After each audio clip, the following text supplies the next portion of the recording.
Thailand में भी अब समलैंगिक शादी हो सकेगी। वहां की संसद से कानून को मंजूरी मिल गई है। संसद में मंगलवार को इस कानून को लेकर वोटिंग हुई, जिसमें 130 सदस्यों ने विधेयक के पक्ष में मतदान किया। अब थाईलैंड समलैंगिक जोड़ों को मान्यता देने वाला दक्षिण पूर्वी एशिया का इकलौता देश बन गया। हालांकि अभी थाईलैंड के राजा की औपचारिक मंजूरी लेनी होगी, इसके बाद इसे लागू किया जाएगा। राइटर्स के मुताबिक विधेयक को थाईलैंड के राजा महा वजिरालोंगकोर्न की औपचारिक स्वीकृति मिलने के बाद सरकारी राजपत्र में प्रकाशित किया जाएगा। संसद में मंगलवार को इस विधेयक पर मतदान हुआ था। सदन में 152 सदस्य मौजूद थे। इनमें से 130 सदस्यों ने विधेयक के पक्ष में मतदान किया, जबकि 4 सदस्यों ने इसके खिलाफ वोटिंग की। वहीं 18 सदस्यों ने इसमें हिस्सा नहीं लिया। अब सरकारी राजपत्र 120 दिनों के भीतर इसे लागू कर देगा। ताइवान और नेपाल में है पहले से ही मान्यता। एशिया में अब भी ताइवान और नेपाल ऐसे देश हैं जहां समलैंगिक विवाह कानूनी रूप से स्वीकार्य है। ताइवान ने 2019 में और नेपाल ने 2023 में समलैंगिक विवाह को मंजूरी दी थी। अब थाईलैंड इसको मान्यता देने वाला एशिया का तीसरा देश बन गया है। अगर भारत की बात की जाए तो समलैंगिक विवाह को मान्यता देने का मुद्दा सुप्रीम कोर्ट पहुंचा था, लेकिन फैसला इसके खिलाफ आया था। मीडिया रिपोर्ट के अनुसार उच्च सदन में विधेयक के पक्ष में 130 और विपक्ष में 4 वोट पड़े थे।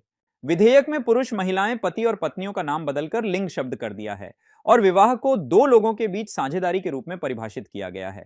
वहीं अब एलजीबीटीक्यू जोड़ों के लिए विरासत और गोद लेने का अधिकार विषमलैंगिक विवाह के बराबर होगा। कानून बनने के बाद आई प्रतिक्रिया। इस कानून के पास होने के बाद ऐसे समुदायों के लोगों ने खुशी जाहिर की। बैंकॉक निवासी पोकपोंग जितजाई और वटित बेंजामोन कोलचाई का कहना है कि कानून पारित होते ही वे शादी करने की योजना बना रहे हैं। पोकपोंग ने सीएनएन को बताया कि जब मैं छोटा था तो लोग कहते थे कि हमारे जैसे लोगों का परिवार नहीं हो सकता, बच्चे नहीं हो सकते, इसीलिए शादी असंभव है। 10 साल पहले हम उस तरह साथ नहीं रह सकते थे जैसे हम अब रह रहे हैं।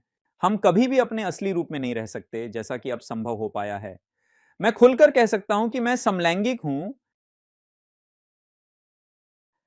हरियाणा के पूर्व सीएम बंसीलाल की पुत्रवधू किरण चौधरी को केंद्रीय मंत्री मनोहर लाल खट्टर, बीजेपी महासचिव तरुण चुग और हरियाणा सीएम नायब सिंह सैनी की मौजूदगी में पार्टी की सदस्यता दिलाई गई।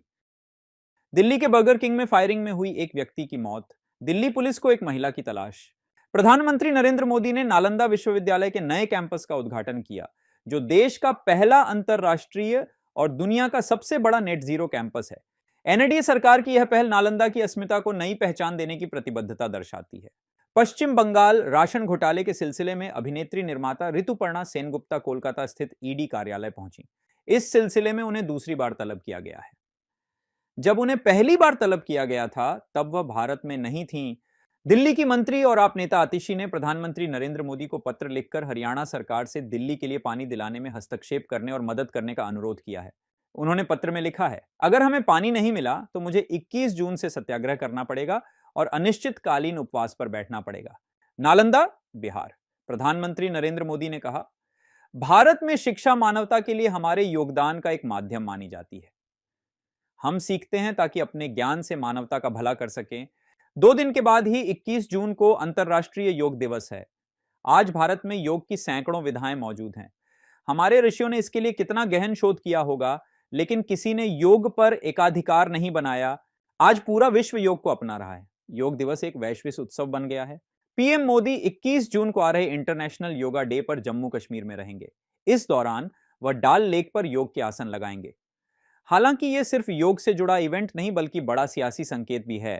पीएम मोदी ऐसे वक्त पर जम्मू कश्मीर जा रहे हैं जब यहां लगातार आतंकी हमले हो रहे हैं। यही नहीं, इसी वर्ष चुनाव आयोग जम्मू कश्मीर में चुनाव कराने की बात भी कह चुका है।